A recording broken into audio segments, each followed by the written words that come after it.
Le mot grec agapé est souvent traduit par amour dans le Nouveau Testament.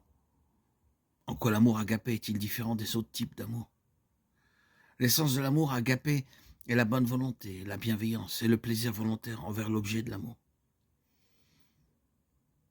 Contrairement au mot anglais love, agapé n'est pas utilisé dans le Nouveau Testament pour désigner l'amour romantique ou sexuel. Il ne fait pas non plus référence à l'amitié étroite ou à l'amour fraternel, pour lesquels le mot grec philia est utilisé. L'amour agapé implique la fidélité, l'engagement et un acte de volonté. Il se distingue des autres types d'amour par sa nature morale élevée et son caractère fort. L'amour agapé est magnifiquement décrit dans 1 Corinthiens 13. En dehors du Nouveau Testament, le mot agapé est utilisé dans de nombreux contextes, mais dans la grande majorité des cas, il a une signification particulière. Agapé est presque toujours utilisé pour décrire l'amour qui vient de Dieu et qui vient de Dieu dont la nature même est l'amour lui-même. Dieu est amour, 1 Jean 4,8. Dieu n'aime pas seulement, il est amour. Tout ce que Dieu fait découle de son amour. Agapé est également utilisé pour décrire notre amour pour Dieu. Luc 10, 27. Le respect fidèle d'un serviteur envers son maître.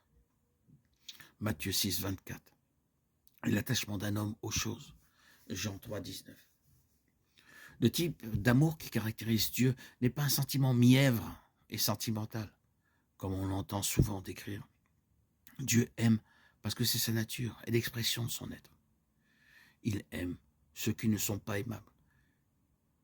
Non pas parce que nous méritons d'être aimés ou à cause d'une quelconque excellence que nous possédons, mais parce que c'est sa nature d'aimer et qu'il doit être fidèle à sa nature. L'amour agapé se manifeste toujours par ses actes. L'amour de Dieu se manifeste le plus clairement à la croix. Dieu qui est riche en miséricorde à cause du grand amour dont il nous a aimés, nous qui étions morts par nos offenses, nous a rendus à la vie avec Christ. C'est par grâce que vous êtes sauvés. Éphésiens 2, 4, 5.